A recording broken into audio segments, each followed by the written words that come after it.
En estas remotas montañas, un joven dedicó su vida a Dios y eligió seguirlo.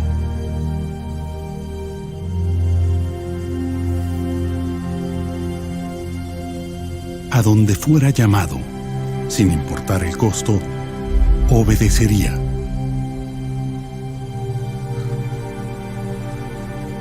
En respuesta, Dios lo guiaría en un viaje extraordinario.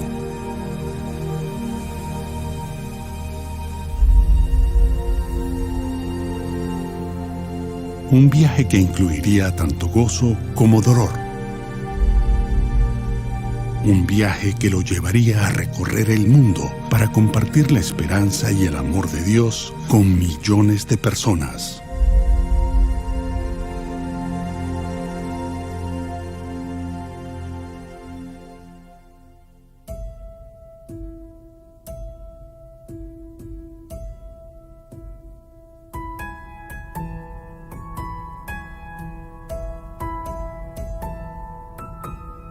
Dry Fork, una pintoresca comunidad agrícola en Virginia, pero para Charles Stanley, la vida aquí estaba lejos de ser serena. Charles nació en 1932, en medio de la Gran Depresión, una época en que la pobreza y la adversidad eran una forma de vida. Cuando Charles apenas tenía 9 meses, su padre murió. Destrozada, su madre quedó sola y tuvo que hacer frente a circunstancias terribles.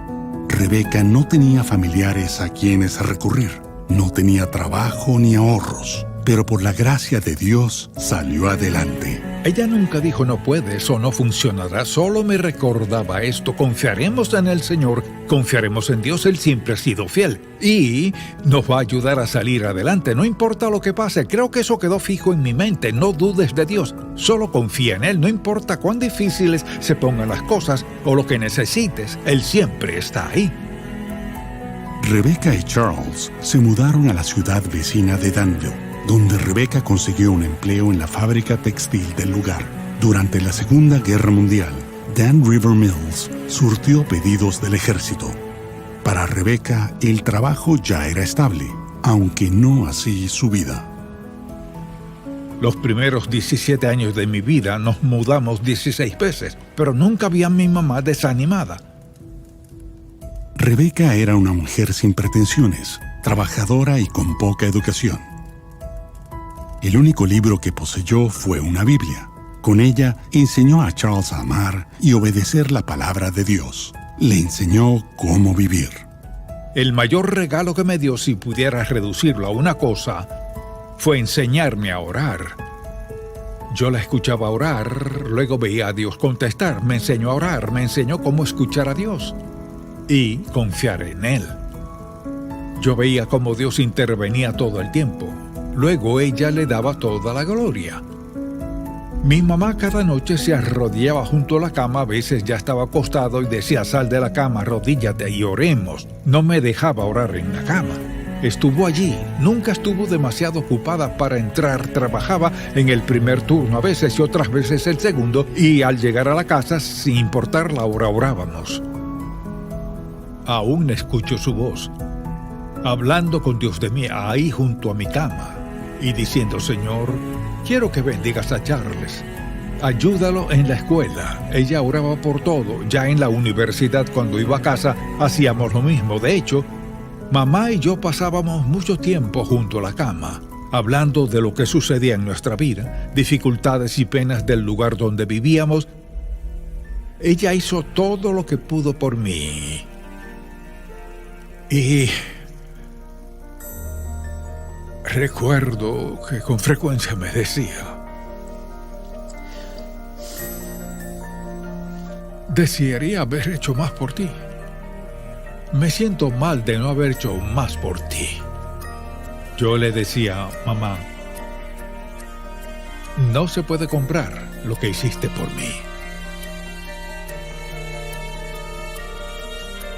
Cuando Charles tenía 9 años, Rebecca se volvió a casar, pero su nuevo esposo estaba lejos de ser el padre amoroso que ella había esperado. Agresivo y a veces violento, El padrastro de Charles trajo hostilidad a su tranquilo hogar.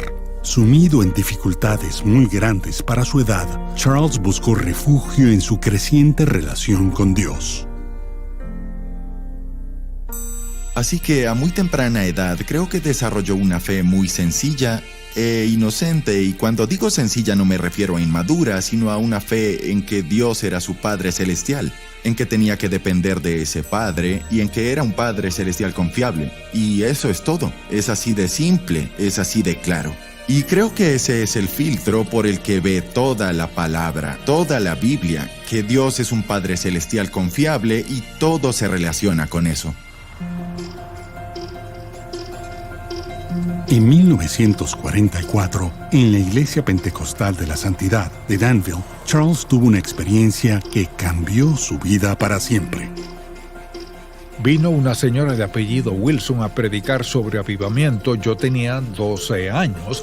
Sabía que Dios trataba de decirme algo, así que un domingo en la mañana ya estaba predicando, hicieron la invitación. No tuve que caminar mucho, me acerqué, me arrodillé y de pronto habían personas orando junto a mí. Le pedí a Dios que perdonara mis pecados y que entrara en mi vida y que quería ser un hijo de Dios, un cristiano. Así que no hay duda en mi mente de lo que pasó. Luego, por alguna razón, todos se alejaron y me quedé solo. Así que el pastor me pidió que subiera al púlpito y dijo: Charles, quiero que les digas a estas personas lo que Cristo ha hecho por ti. Y recuerdo haber volteado a ver toda la iglesia y decir, llorando, no sé todo lo que ha hecho, pero sé que esta mañana me salvó. Y seguí llorando. Y no mucho después de eso, pensé en predicar el Evangelio, cuando tenía 14 años. Entonces supe sin duda que eso debía ser. Durante la secundaria, a Charles le pidieron que predicara un sermón en Moffett Memorial Baptist, su propia iglesia. Prediqué un mensaje titulado ¿Dónde estás?, de Génesis 3, cuando Dios se acercó a Adán a preguntarle: ¿Dónde estás, Adán?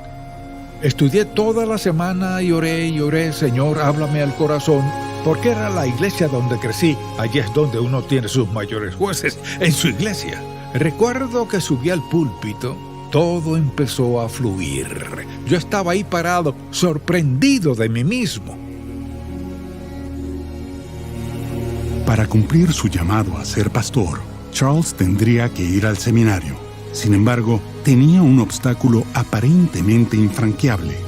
Algo por lo que orábamos con frecuencia y por largo tiempo era como ir a la universidad, pues ella y yo habíamos hablado de eso, de ir al seminario para ser pastor. Yo ganaba unos $18 semanales repartiendo periódicos.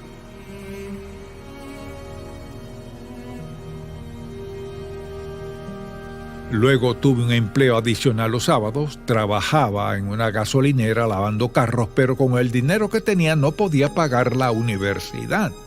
Y ella decía: sé que el Señor proveerá. No sabemos cómo, pero si te llamó, Él proveerá. Dios sí proveyó. El milagro que Charles y Rebecca habían pedido llegó por medio del pastor de Moffett Memorial. El reverendo Hammock brindó a Charles los medios para ir a la Universidad de Richmond con una beca de 4 años.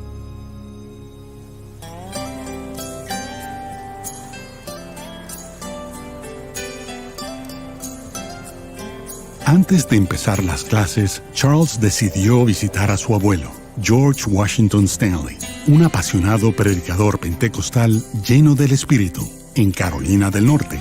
Aunque Charles había visto a su abuelo solo unas cuantas veces, Dios usó esta visita para impactar la vida de Charles y su futuro ministerio de una manera extraordinaria.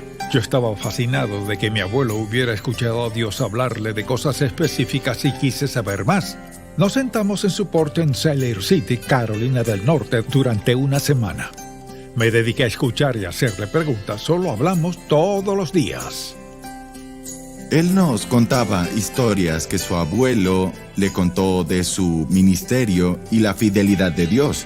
Y había unas descabelladas, eran unas historias que recuerdo y pienso, ¿habrán pasado en verdad? Pero luego escribió un libro que no sabíamos ni que existía hasta hace pocos años. Y ciertamente algunas de esas historias que le contó a mi padre están en ese libro, así que aparentemente sí sucedieron como las contó.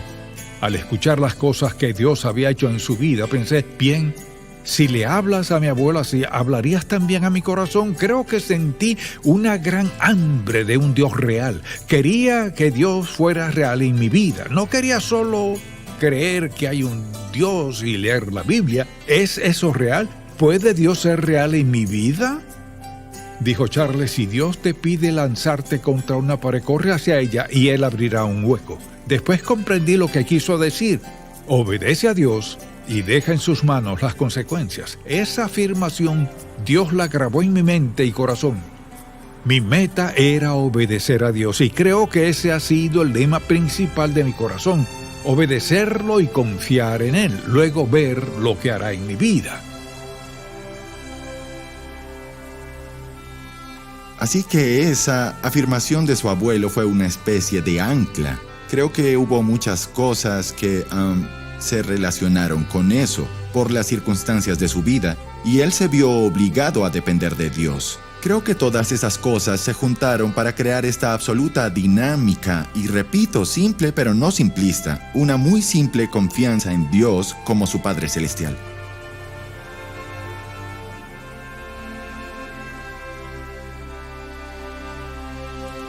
En la universidad, Charles conoció a Anna Johnson, una estudiante que compartía con él el deseo de servir al Señor. Tras la graduación, Charles y Anna se dirigieron al Seminario Teológico del Suroeste, en Fort Worth, Texas. Conforme su relación con Dios se intensificaba, también crecía el amor entre ellos. En 1955, Charles y Anna se casaron y empezaron su vida juntos. Antes del último año de Charles en el seminario, los recién casados pasaron el verano en una cabaña de la familia de Anna, en las montañas de Carolina del Norte. Allí, un encuentro inesperado en el lago reveló el propósito de Dios para su viaje. El reverendo Melton había estado aquí más de 50 años. Cuando anunció que iba a renunciar, hubo como un sentimiento de ¿a dónde iremos? Alguien hizo la conexión con el Dr. Stanley para que predicara un mensaje de prueba. Estábamos pescando y un hombre se acercó y me dijo, ¿eres Charles Stanley? Dije sí. ¿Es seminarista? Dije sí. Pues nuestro pastor se irá de vacaciones y querría predicar el domingo, y le dije que lo haría. Así que fue el domingo y me dijeron, quisiera venir el próximo domingo, pues el pastor se tomará 2 semanas. Dije bien. Fui el otro domingo y dijeron, ¿tendremos una fiesta esta noche? ¿Quisiera venir? Dije que sí. Dijeron, tuvimos una junta y decidimos que lo queremos como pastor. Para empezar, estaba en el seminario. Dije, no puedo porque me falta un año de seminario. No, y no pueden llamarme pastor, no. Sabemos que aún le falta un año y el doctor Melton, su nombre era Noah Abraham Melton, que había estado ahí 47 años, él dijo, con gusto esperaré, pues creo que usted es al que necesitamos. Aunque era su primera iglesia, nadie podía notarlo por su forma de predicar y su forma de dirigir la iglesia. Esos primeros meses que estuvo aquí, la gente empezó a ver que era un ministro experimentado. Se notaba que había sido llamado al ministerio por el Señor y que no había sido su idea ser pastor. Él fue llamado a predicar. Uno podía pasar por las casas de algunas personas y ahí estaba el Dr. Stanley, sentado, hablando con diferentes personas. Y recuerdo que tenía un mapa de la comunidad con los nombres de la gente e iba a visitar a todos y hablar con ellos. Había una sensación como de Dios realmente nos ha bendecido. Cuando él llegó aquí, le pidieron dar clases en la Universidad Bautista que está frente a la iglesia. Y enseñó allí y lo quisieron mucho también. Era un joven recién graduado del seminario a quien le pidieron dar clases en una escuela para nuevos pastores. Había algunas personas en la iglesia en una reunión normal con los Stanley en la casa pastoral. Cuando entraron, notaron que había un pequeño calcetín colgado de una repisa.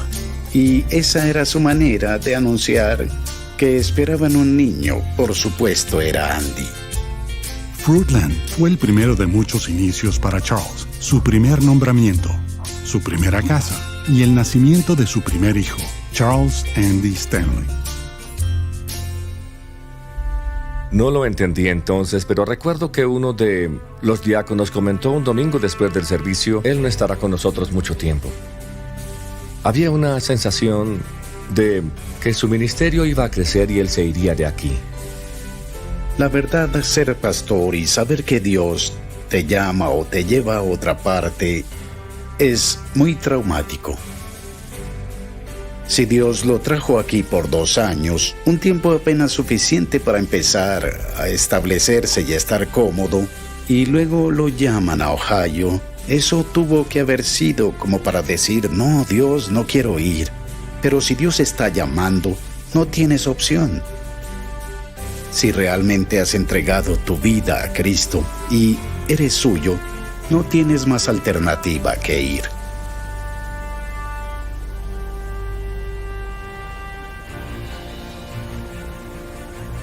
En otoño de 1959, Charles respondió al llamado a ser el pastor de la Iglesia Bautista Fairborn, en Fairborn, Ohio.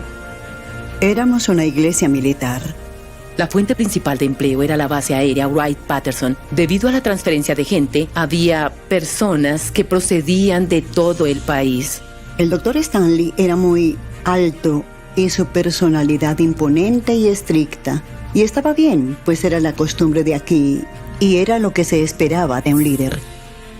Tenía una forma muy dinámica de predicar. Él no gritaba.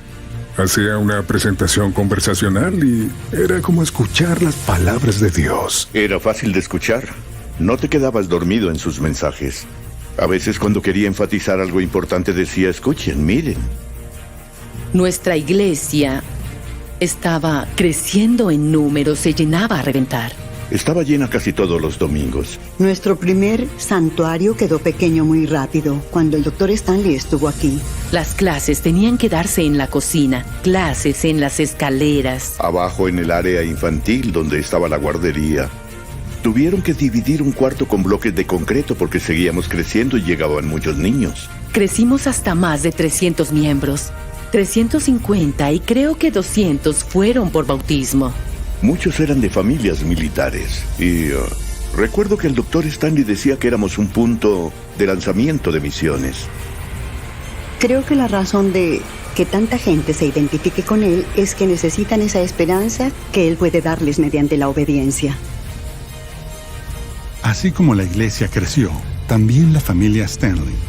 Charles y Anna tuvieron su segundo bebé, una niña, Rebecca Louise.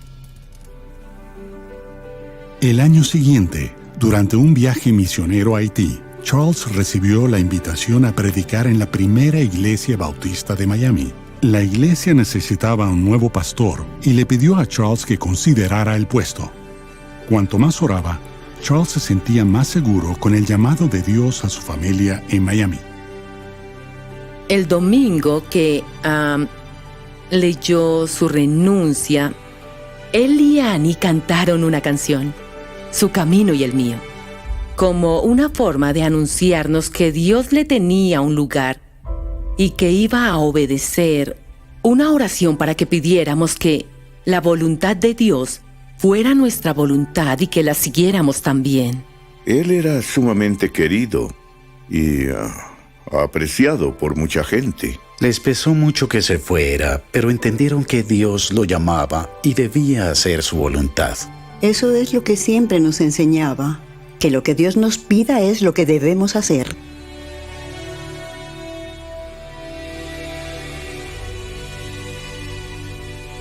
Los 6 años siguientes, Charles fue pastor de la primera iglesia bautista de Miami y le encantó. La iglesia prosperó.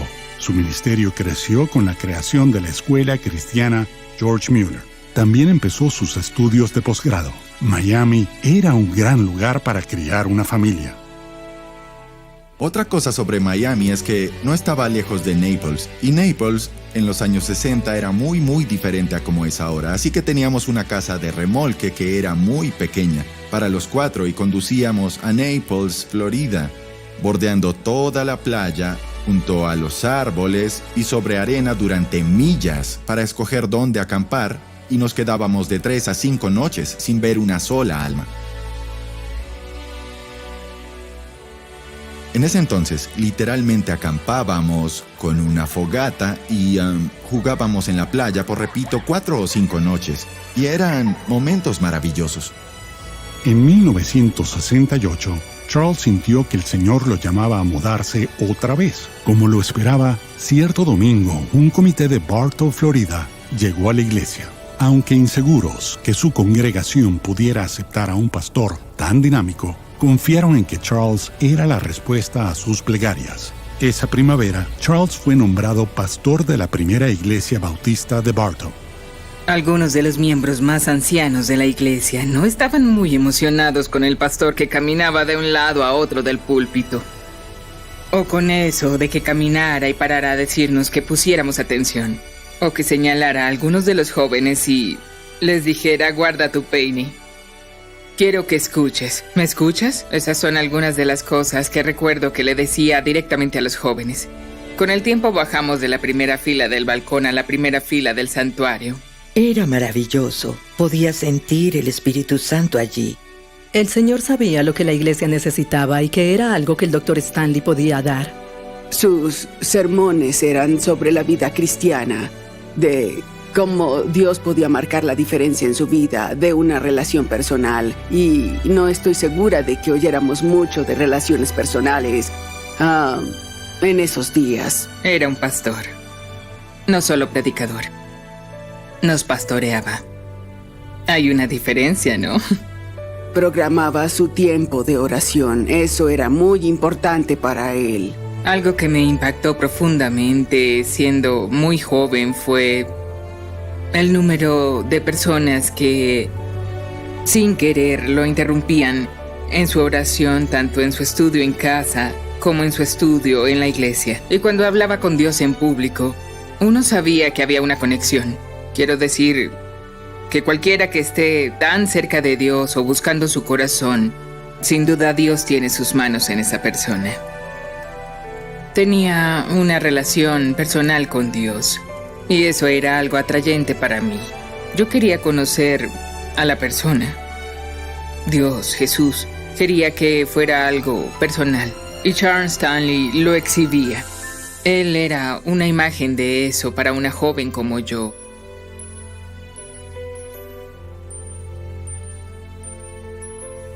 Cada miembro tenía un lugar en la iglesia, tuviera 80 años o 20 o 12. Cada persona es valiosa a los ojos de Dios. Cada persona tiene un don. Para cada persona Dios tiene un propósito y un plan de vida. No existe una persona insignificante en la faz de la tierra.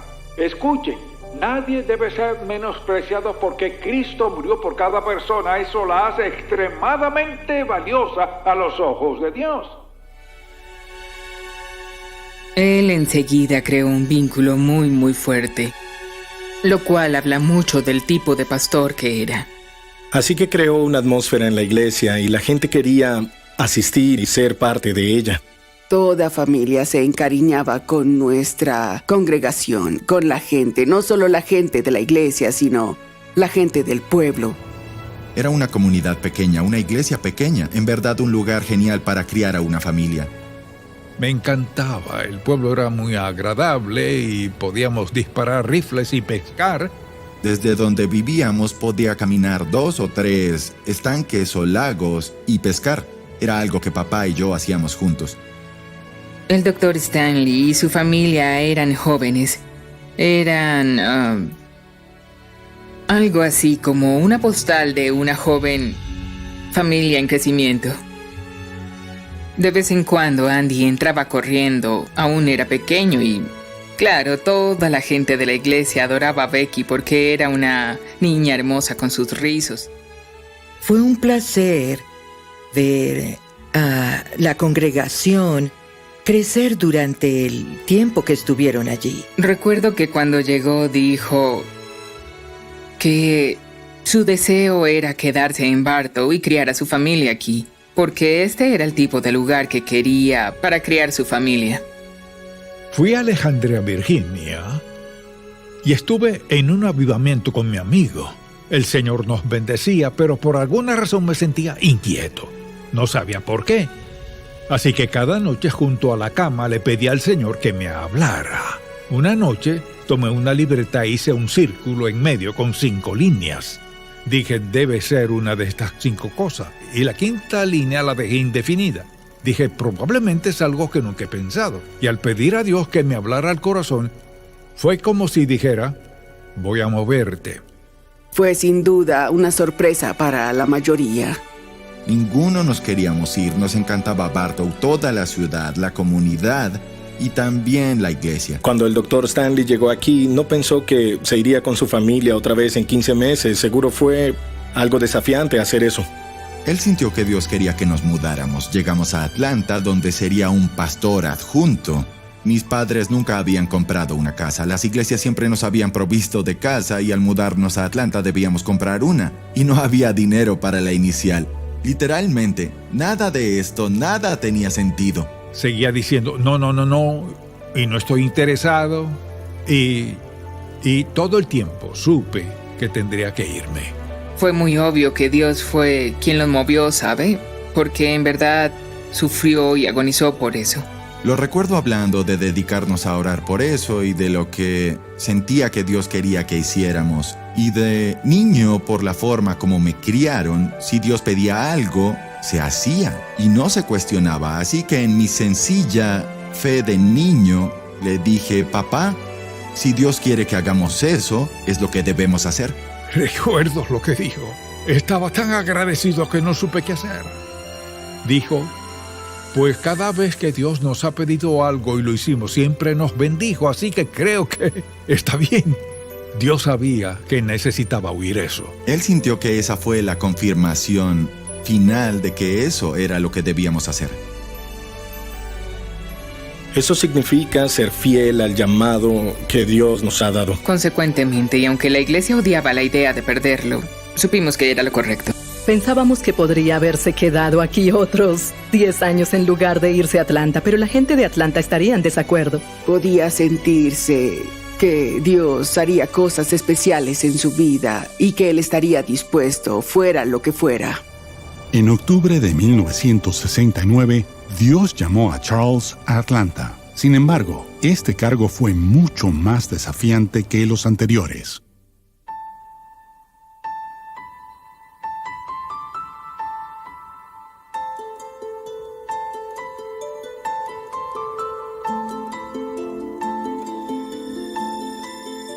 Al mudarnos a Atlanta, empezamos otra vez. El caballero que invitó a mi papá a la primera iglesia bautista de Atlanta nos recibió en su casa. Nueva escuela otra vez, hicimos nuevos amigos y debido a eso, rápidamente me relacioné bien en la iglesia y mis amigos de la iglesia aún son mis amigos, uno de ellos, Louis Giglio. De alguna forma creo que Dios planeó la unión de nuestras vidas y nos convirtió en los mejores amigos.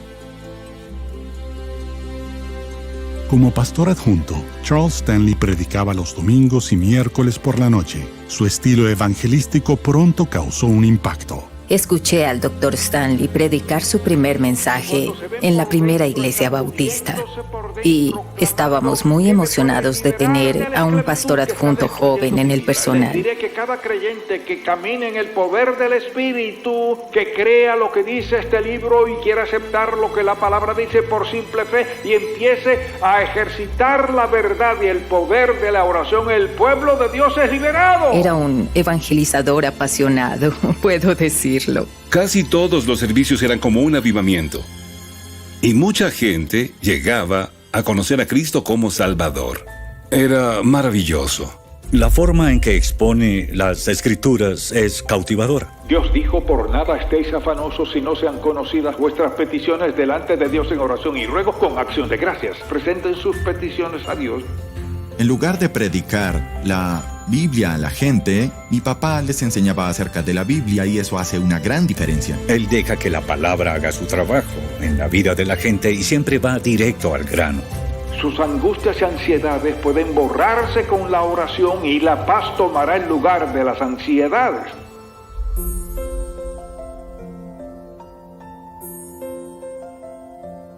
Recuerdo que muchos viernes el doctor Stanley llegaba a casa del trabajo en la iglesia y yo iba a pasar la noche en la casa de Andy o íbamos a alguna parte, y esto fue hasta la universidad. Y el doctor Stanley cruzaba la puerta, ponía su saco en la mesa de la cocina, desaparecía unos minutos, regresaba con ropa casual y salía por la puerta con una Biblia, una libreta de notas y un galón de agua, y nos decía: los veré mañana. Luego, muchos sábados nos preparábamos para salir por la noche, íbamos a algún concierto o compartir con amigos o lo que fuera. Como a las 7, el auto entraba, bajaba el doctor Stanley, el galón de agua vacío, la Biblia, pero la libreta de notas con todas las páginas arrugadas y con mucha tinta por doquier, página tras página tras página, con todo lo que venía del cielo. Este hombre no leía libros de sermones en su estudio, no entraba a internet a preguntar cuál es un buen mensaje de este texto. Iba a Dios para así darle a la gente algo de Dios, y cuando subía a ese púlpito, eso es lo que pasaba. Podría pasar el resto de este mensaje diciendo cómo orar por los Cuando el pastores. pastor principal se fue, Charles procedió a predicar los domingos por la mañana. Y aunque la iglesia empezó a crecer, había un grupo de gente que no lo quería como pastor principal. Las personas que estaban en su contra eran líderes, maestros de escuela dominical y aún diáconos a cargo de comités. Postrarse delante de Dios y decirle que llevará el nombre de ese hombre ante él hasta que Dios lo cambie. Y le aseguro que lo hará. Algunas personas adineradas encargadas de la iglesia pensaron que deberíamos tener a alguien de renombre, alguien con títulos como de doctor. El ser humano siempre quiere protagonismo. Quien controla, quien manda, quien decide. En cada iglesia hay de esa gente, y en la nuestra también. Había unos 7 hombres que manejaban la iglesia, controlaban todo, y en cierta ocasión en la que discutíamos un problema les dije: ¿por qué no le preguntamos a Dios? Y uno de los hombres dijo: son negocios, deje a Dios fuera. Mi respuesta fue: ¿cómo puedes dejar a Dios fuera cuando es un negocio? Y eso inició el conflicto. El título del mensaje es: en la oración está la acción. Había una gran cantidad de gente que amaba al Dr. Stanley y lo querían como pastor principal de la iglesia.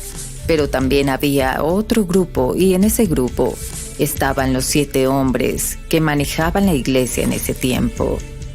Y pensaban que el Dr. Stanley era muy joven, muy ferviente, y no lo querían como pastor principal de la iglesia. Personas a quienes amaba y tenía presente y que pensaba que me amaban y dieron testimonio de lo que aprendieron. Una semana me abrazaban y la siguiente ya ni me hablaban. Fue un tiempo muy difícil para mí. Habría sido fácil irnos, incluso mucho más fácil irnos, porque le prometieron cosas. Si te vas sin hablar, hubo amenazas. Si nos obligas a despedirte, no volverás a una iglesia bautista. Hubo muchas veces en que sentí que el Dr. Stanley debía defenderse. Yo quería que se defendiera. No fue así, no lo hizo y nunca se ha defendido. Le molestó, tenía que molestarle. Pero en cuanto a la emoción, supo guardar la calma, pues se lo entregó al Señor. Dijo: Dios, como tú quieras, aquí estoy para hacer tu voluntad. Y recuerdo que traía todo eso a casa. Y hablábamos de ello, orábamos, y era un recordatorio. Toma tus decisiones de rodillas, y cuando estés seguro de saber qué hacer, hazlo y literalmente déjale las consecuencias a Dios. Charles continuó predicando a pesar de la presión para que se fuera. En septiembre de 1971, los ejecutivos, los diáconos y un comité de 40 miembros convocaron una junta para rechazarlo como pastor principal. Como un mes antes de la junta, una señora que me había insistido que fuera a verla, me llamó a su asilo para comer con ella, así que fui a verla y dijo: no quiero que se siente, solo quiero mostrarle algo. Era una pintura de Daniel en el foso de los leones y dijo: querido, quiero que me digas qué ves. Le dije todo lo que se me ocurrió. Luego me predicó el mejor sermón. Dijo: hijo, lo que quiero que veas es que Daniel no tiene la vista puesta en los leones. Fue como si Dios me dijera: así ganarás esta batalla. Quiero que veas como si todo lo que pasa viniera de mí. No importa quién lo diga o qué haga, quiero que lo veas como que viene de mí, no de ellos. Y pase lo que pase, mírame a mí, pues yo tengo el control. Eso me liberó mucho. Dios seguía recordándome: ¿vas a creer en lo que ves o creerás en lo que me oyes decir? Yo sé que Él vivió por fe. Lo aprendí de Él. Cada vez podremos saber cuál es la voluntad de Dios en cuanto a cómo orar por cierta situación. Llegó el día de la gran junta, la más grande que habían hecho hasta entonces, y la idea era votar para sacarme. El encargado se levantó y dijo: bien, haremos esto por voto secreto. Un hombre se paró atrás y dijo: no, así no. Hoy esta iglesia va a ver dónde está cada uno. Mi papá no quiso que entrara al santuario durante esa junta por lo contenciosa que sería, así que nos pidió a mi hermana y a mí quedarnos en su oficina. Por tanto, Louis, literalmente, entraba al santuario por una puerta lateral, subía al bautisterio para escuchar, luego salía por ahí mismo de regreso a la oficina para informarnos de lo que pasaba en aquella reunión. Fue ir y venir durante la junta para que Andy supiera lo que estaba pasando. Ni un alma dijo algo negativo de mí. Al fin votaron y gané con el 65%. Después de considerar en oración y estar convencido de que esta es la voluntad de Dios para mi vida y la vida de esta iglesia, hoy aquí acepto el llamado que se me hizo la tarde del 22 de septiembre de 1971 por parte de la iglesia en asamblea a ser pastor de la primera iglesia bautista de Atlanta, Georgia. La iglesia modificó la estructura de poder establecida en ese momento. Dijeron: queremos a Charles Stanley como pastor, nos gusta su predicación. Así que votaron para nombrarlo pastor. Dividió a esposos y esposas, amigos, de todo lo imaginable. Bien, tan pronto fue pastor principal, muchos se fueron de la iglesia. La iglesia se resquebrajó. Y un montón de mis amigos y sus familiares y amigos de mi familia abandonaron la iglesia. Vemos su voluntad, vemos la nuestra, empezamos. Aunque Charles fue elegido como pastor principal, la tensión siguió aumentando por parte de los inconformes que no aceptaban su liderazgo. Comenzamos a ver todo desde su perspectiva. Dios siempre está trabajando. Hay peleas en la iglesia, pero esta fue real. Fue tan intensa que en las juntas de consejo había mucha asistencia. Nadie se perdía estas reuniones en esos días, pues uno no sabía qué iba a suceder. Durante la discusión, un director de escuela dominical subió y empezó a hablar muy mal del Dr. Stanley. Se descontroló diciendo groserías. Y el Dr. Stanley le puso la mano en el hombro y dijo: siéntese. No permitiremos ese lenguaje. Y el hombre dijo: usted siéntese si no quiere que lo golpee. Y mi papá se quedó ahí. Y el hombre con la mano izquierda se volteó y golpeó a mi papá en la quijada.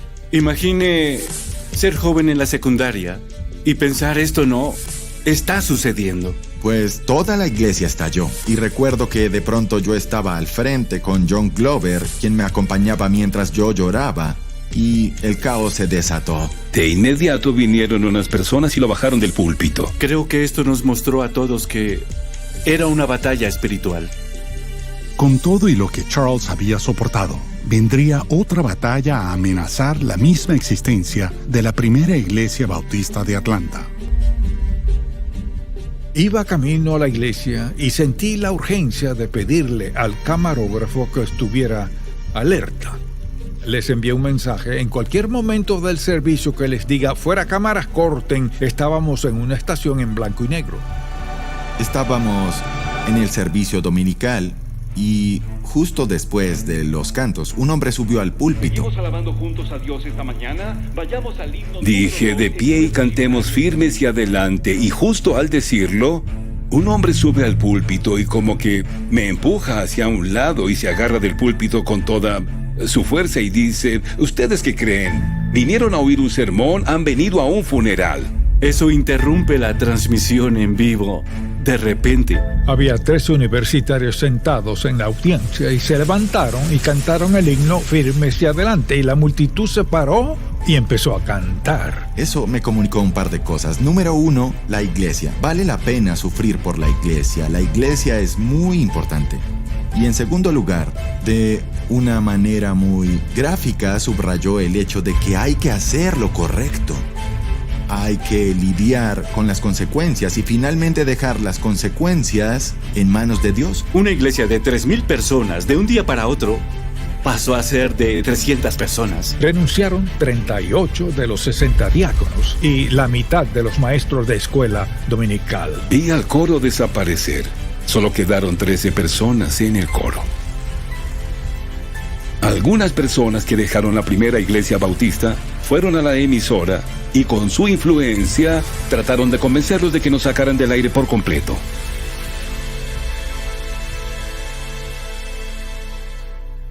Con eso, la atmósfera de la iglesia empezó a tener un nuevo significado. Y todos debíamos depender de Dios porque no era una situación fácil. Uno podía sentir que algo estaba pasando. Ahora, al recordar a través de las décadas, fue una guerra espiritual. La oscuridad contra la luz era un intento de sofocar en sus inicios todo lo que estamos viendo ahora en acción.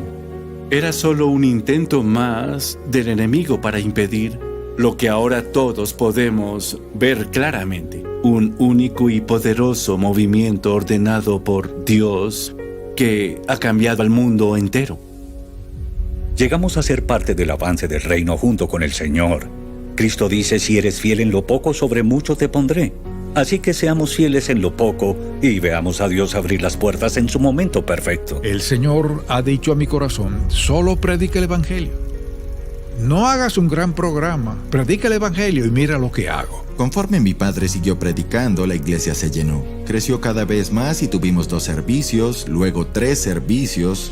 Veía cada semana cómo la fidelidad a la palabra de Dios y cómo la fe mueve montañas. El Espíritu de Dios está en este lugar. La primera iglesia bautista de Atlanta sería parte del cumplimiento de la promesa de Cristo de edificar una iglesia en esta ciudad. Había domingos en los que no se podía entrar a la primera iglesia bautista de Atlanta, ni siquiera llegar a la puerta. De hecho, pasamos de ser 13 personas en el coro a nuestra mayor membresía de 358. Creo que el Dr. Stanley de alguna forma siempre veía no más allá, sino a través. Siempre veía hacia el horizonte y decía, iglesia, para allá vamos y es lo que vamos a hacer. Por eso la primera iglesia bautista se volvió una gran fuerza de cambio, no solo en la ciudad de Atlanta, sino en el mundo. Algo con lo que mi papá batalló en los primeros años fue, llenamos un servicio, luego 2 servicios por un tiempo, luego 3 servicios, y hubo una cierta frustración por el hecho de que este mensaje no iba más allá de los muros de la iglesia. Televisión en vivo es el pináculo, ¿no? La televisión en Atlanta, Georgia, no era el pináculo. El pináculo era algo nuevo que Dios quería hacer.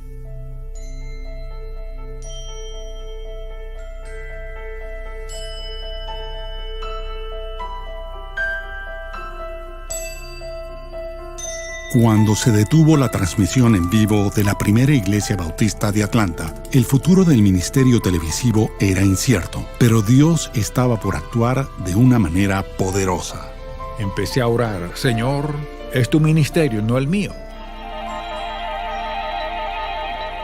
A 1 año de ese día estábamos en otro canal, así que sacarnos del aire fue lo mejor porque luego estuvimos en 2 canales a color. Teníamos The Chapel Hour de 8:30 a 9 y servicio de adoración de 11 a 12. Cuando Dios dice quiero que hagas esto, quiero que lo hagas de esta forma, Dios es muy preciso. Había mucha gente que quería ver al Dr. Stanley en televisión. No estoy segura de que él quisiera estar ahí.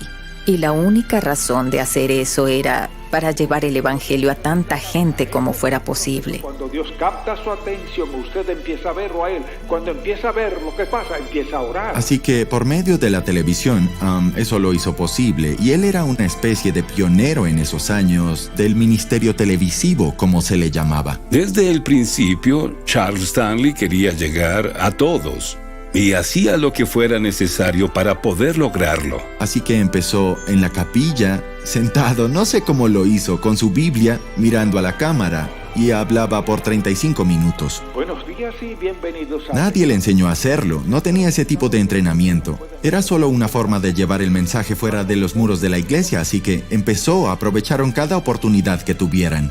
El programa televisivo se hizo muy popular y otros ministerios lo querían y empezó a crecer de esa forma. Welcome to the Chapel Hour, a presentation of Atlanta's First Baptist Church.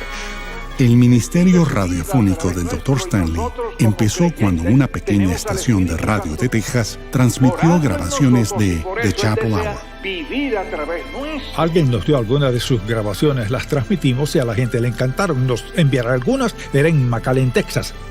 Dijimos sí y les enviamos algunas y llamaron de nuevo y dijeron, ¿por qué no entran al sistema de la radio? Radio, no lo habíamos pensado. Yo recuerdo que mientras limpiaba la herrería de mis papás en el porche, escuchaba al Dr. Stanley en la radio.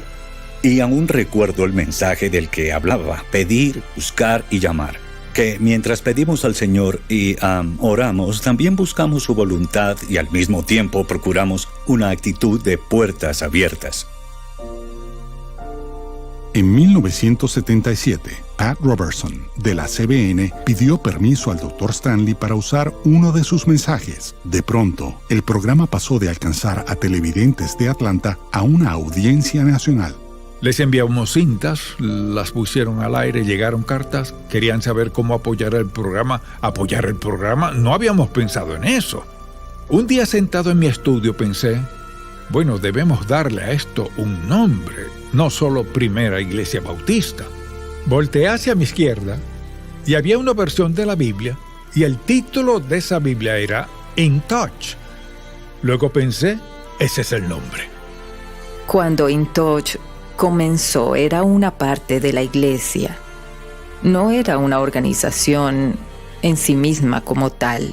Si así alumbre vuestra luz delante de los hombres para que vean vuestras buenas obras y glorifiquen a vuestro Padre que está en los cielos. Pensé, eso es lo que quiero, llegar a tanta gente como sea posible en contacto con Jesucristo y su manera de vivir. Dijo, sí, quiero llegar al mundo, pero no solo quiero llegar al mundo, sino, quiero llegar a más lugares, quiero llegar a esa parte del mundo y quiero llegar tan lejos como Dios quiera que llegue.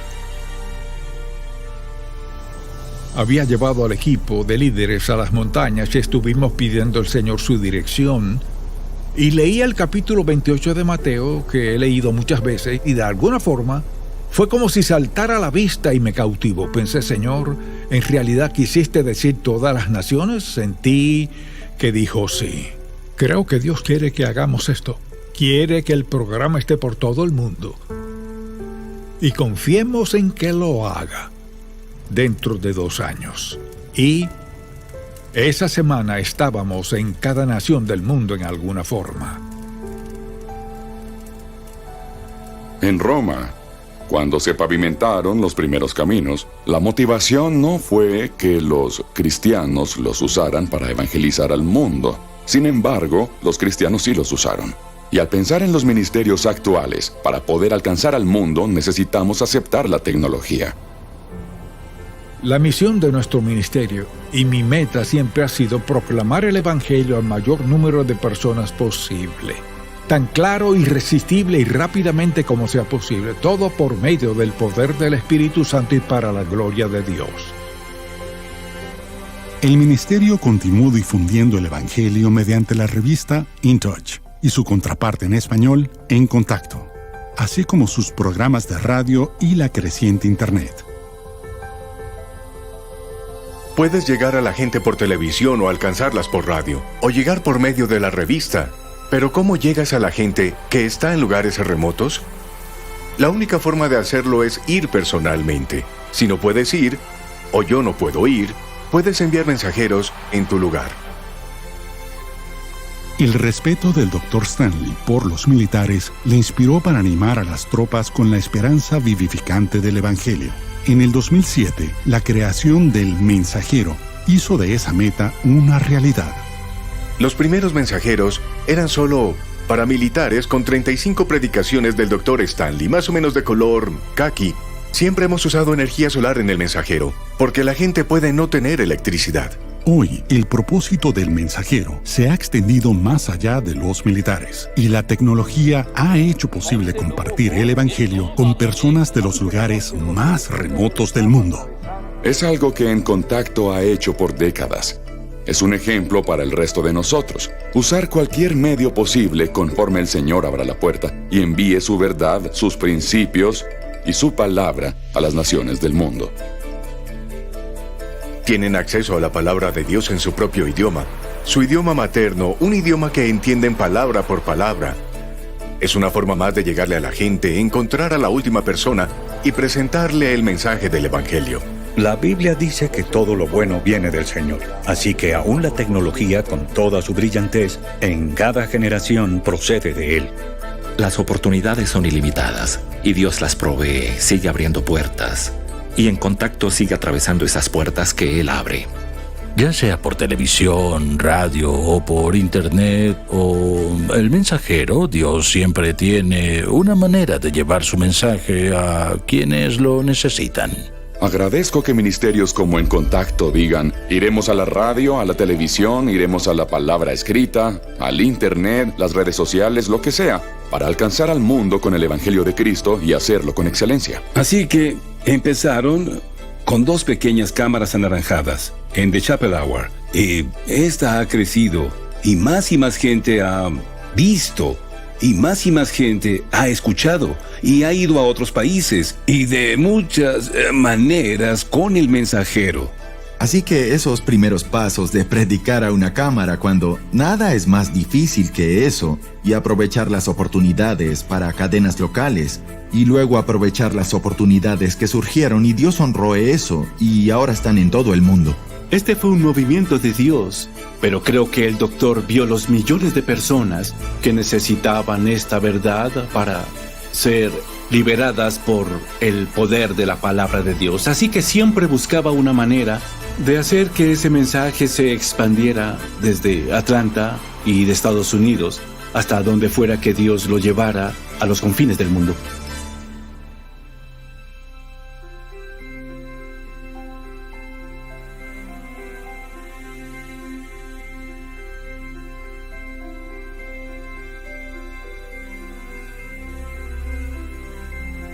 Cuando piensas en su legado y su historia y en lo que conecta todos los puntos de los diferentes capítulos de su vida, te das cuenta de que es solo eso. Tal como siempre lo dijo, confía en Dios, obedécelo y no manipules el resultado. Genuina y sinceramente deja las consecuencias en sus manos. No me sorprende cómo Dios lo ha usado, porque lo he visto ser tan fiel a Dios, tan obediente a Dios en todo lo que ha hecho. No hay magia en levantarse cada día y decir, voy a obedecer a Dios hoy. Se trata de día a día, cada hora, momento a momento, decidir por medio del poder y la gracia de Dios. Elijo hoy ser fiel al llamado que Dios ha puesto en mi vida. Es muy obvio al ver su vida cómo ha confiado en Dios y ha tomado decisiones difíciles que quizá no tenían sentido para la gente. Pero al ver hacia atrás es muy claro que siguió la voluntad de Dios. Él entendió la parte más esencial del cristianismo. No es solo conocer versículos bíblicos. No es solo proclamar mensajes maravillosos. Es Cristo en ti, la esperanza de gloria. Hizo todo para que fuera práctico. Nunca se quedó solo en teología, esperando que la gente supiera qué hacer, sino que realmente puso las manos y los pies de Cristo a través de la Biblia en cuanto a nuestro llamado como creyentes. Él tendrá un legado que vivirá creo que para siempre.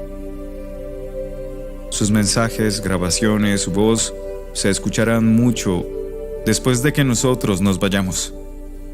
Hay tanto contenido, tantos libros, tantos videos, programas de televisión, programas de radio y tanto contenido en línea que él va a saturar la cultura por largo tiempo.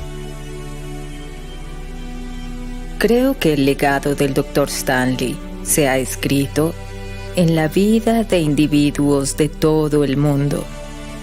Personas que lo han oído predicar y que han aceptado eso como su propia fe personal.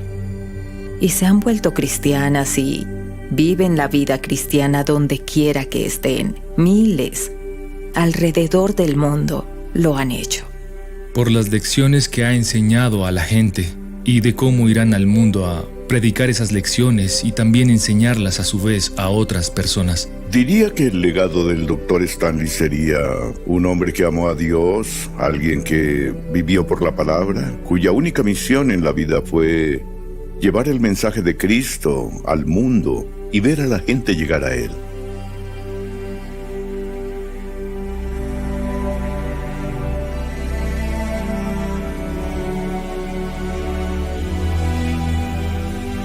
Un sinnúmero de vidas que encaminó hacia un profundo viaje espiritual. Ese será su legado. Yo era un universitario en los 90 y en primero y segundo año fui miembro de la iglesia en Atlanta donde el Dr. Stanley enseñaba y fui su discípulo esos 2 años. Fue un enorme paso que di en mi propia fe. ¡Oh, qué misericordia! Él ha bendecido a tantas personas, enseñado a muchos y predicado sermones que te llegan y te hacen pensar.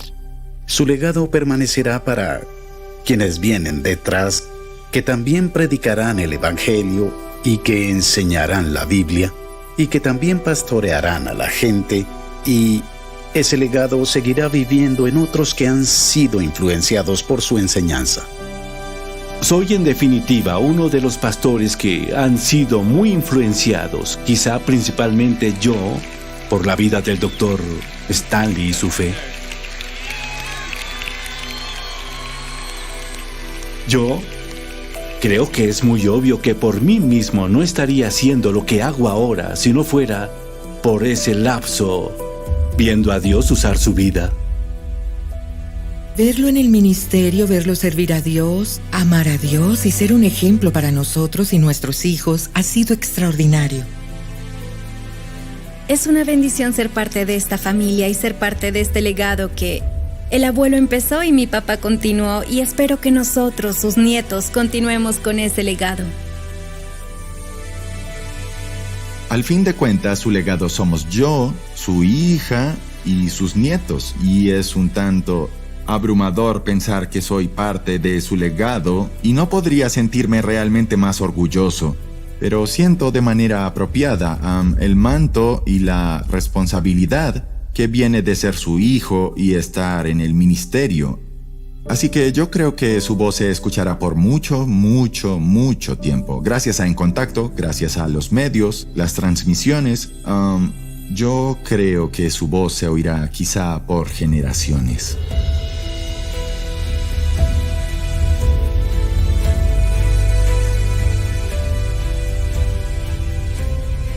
Quería que dijeran, él creía que la verdad más importante de su vida era obedecer a Dios y dejarle las consecuencias. Y parece, por lo que se ve y se oye, que así vivió. Me gustaría que fuera así. Queridos, estoy en casa en el cielo. Todo es tan feliz, todo tan brillante. Hay gozo y belleza perfecto en esta luz inagotable. Toda pena y dolor terminaron. Toda repentina inquietud pasó. Ahora estoy siempre en paz, seguro, por fin, en mi casa celestial.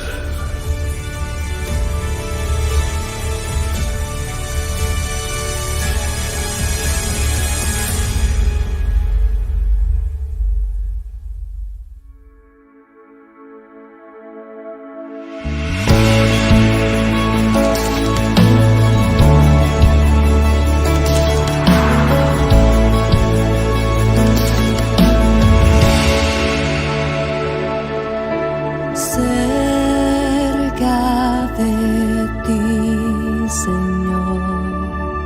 Quiero morar tu tierno y dulce amor. Quiero gozar.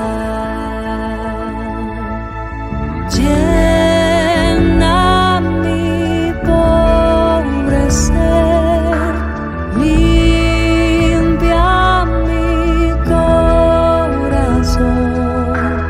hazme tu rostro ver en oración.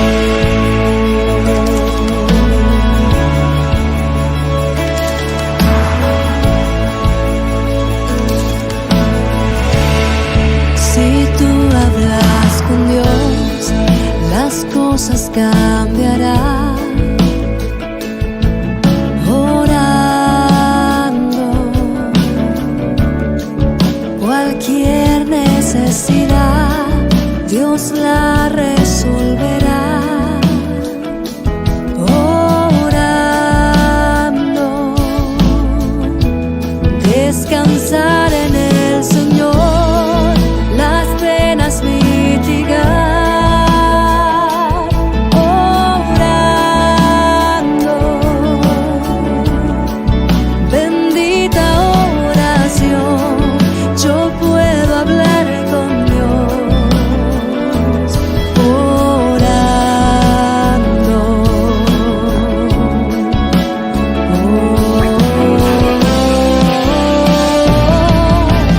yo me rindo a Él.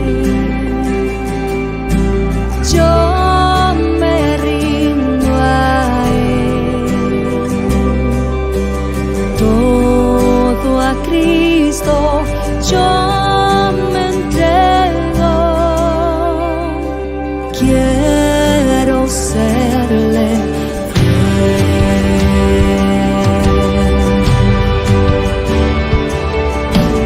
todo a Cristo yo me entrego. Quiero serle siempre fiel, para siempre. Quiero amarle y agradarle solo a Él. Yo me rindo a Él. Yo me rindo a Él. Todo a Cristo yo me entrego.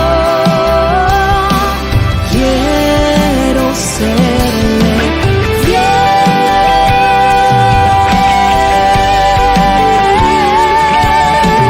Yo me rindo a Él.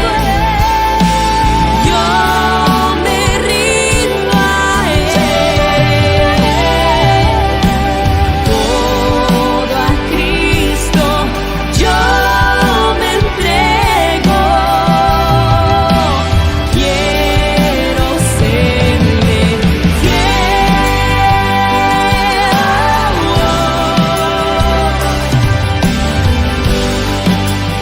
Quiero serle fiel.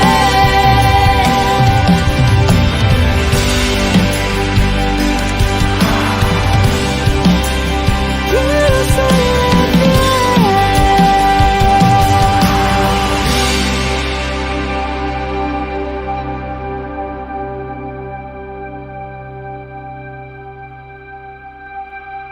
Si cual hijo que necio pecó,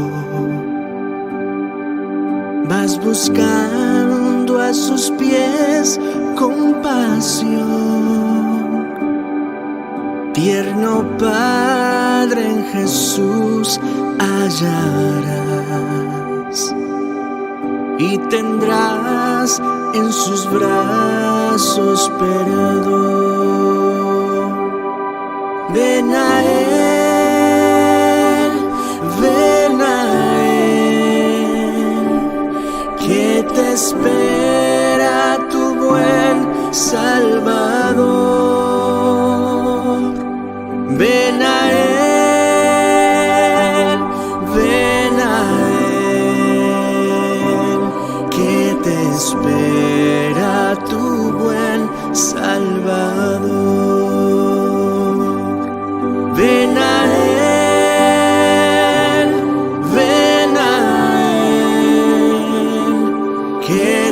espera tu buen Salvador.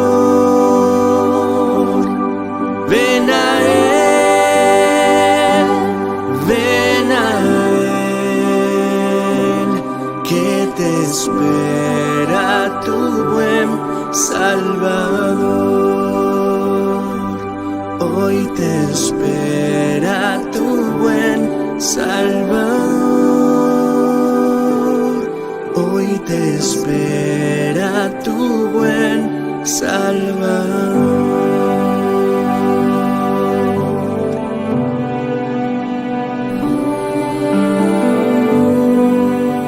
Tu Salvador te espera.